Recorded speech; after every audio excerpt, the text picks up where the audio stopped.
Hello viewers, আসসালামু আলাইকুম। সাকিব আল হাসান শান্ত brand new ভিডিওতে আপনাদের স্বাগতম। আজকে আবার চলে আসলাম নিত্য নতুন একটা ভিডিও নিয়ে।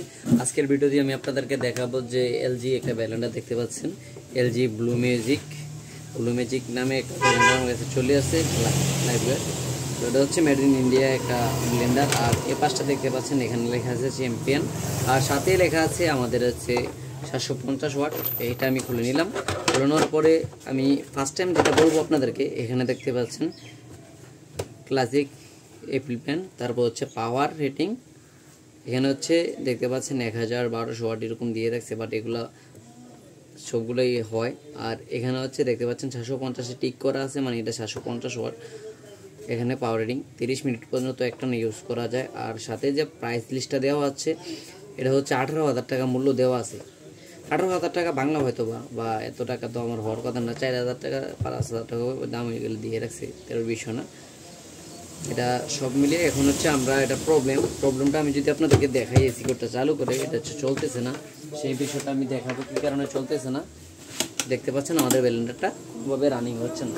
রানিং না হওয়ার কারণ কি সেটাই আমি আজকে দেখার চেষ্টা করবো, আমি আপনাদেরকেও দেখানোর চেষ্টা করবো। তো সেক্ষেত্রে হচ্ছে আমাদের ব্যাকপাসটা খুলে নিতে হবে। এই ব্যাকপাসটা আমরা খুলে নিলাম। খুলে নেওয়ার পরে আমরা মাল্টিমিটারের সাহায্যে থেকে মেপে নেব। মাল্টিমিটারের সাহায্যে মেপে নেব। দেখতে পাচ্ছেন আমার হাতে একটা মাল্টিমিটার, পেন মিটার যেটাকে আমরা বলি। তো এটা হচ্ছে এখান থেকে আমরা অটোমোটিভ সিলেক্ট করব। সিলেক্ট করার পর হচ্ছে এখান থেকে তো আমাদের মূলত যে সুইচটার সমস্যা ছিল এটা সমাধান আছে, বা তারপরও হচ্ছে আমাদের ব্যালেন্ডারটা চলতেছে না চলার কারণ কি বিভিন্ন রিজন হতে পারে। সেগুলো রিজনগুলো যদি আমরা দেখতে চাই, তাহলে হচ্ছে আমাদের এখান থেকে যে এসি পোর্টটা এটা দেখতে হবে। এসি পোর্টে বিভিন্ন প্রবলেম থাকার কারণে কিন্তু এই সমস্যাটা হতে পারে। সেক্ষেত্রে হচ্ছে আবার আমরা এসি পোর্টটা একটা করে এসি পোর্টটা আমরা চেক করব। চেক করার সাথে এখান থেকে আমরা দেখতে পাবো নেগেটিভ পয়েন্টটা এখানে, নেগেটিভ পয়েন্টটা লাইন ছিল। তারপর হচ্ছে আমরা পজিটিভ পয়েন্টটা দেখব, পজিটিভ পয়েন্ট লাইন আছে। তো সেই ক্ষেত্রে হচ্ছে প্রবলেমটা কোথায়, প্রবলেমটা আমাদের সলভ করতে হলে সম্পূর্ণ ভিডিওটা দেখতে হবে আর সাথে থাকবেন। আর আমি এটাকে যে কাজটা করবো এখন, এটাকে লাইনটা দিব।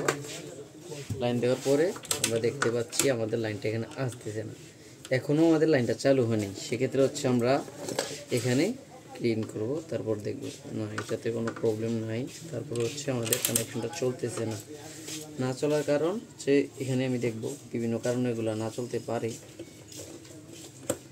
এখনও লাইনটা আসতেছে না। আমাদের ব্লেন্ডারের সম্পূর্ণ কয়েলটা খুলে নিতে হবে।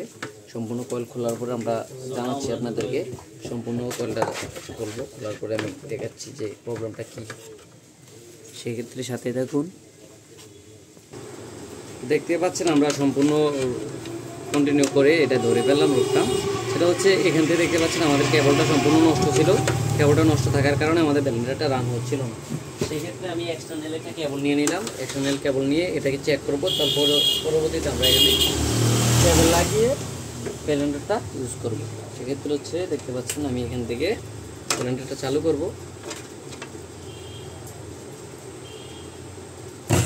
দেখতে পাচ্ছেন হয়তো বা সাউন্ডটা শুনতে পাচ্ছেন।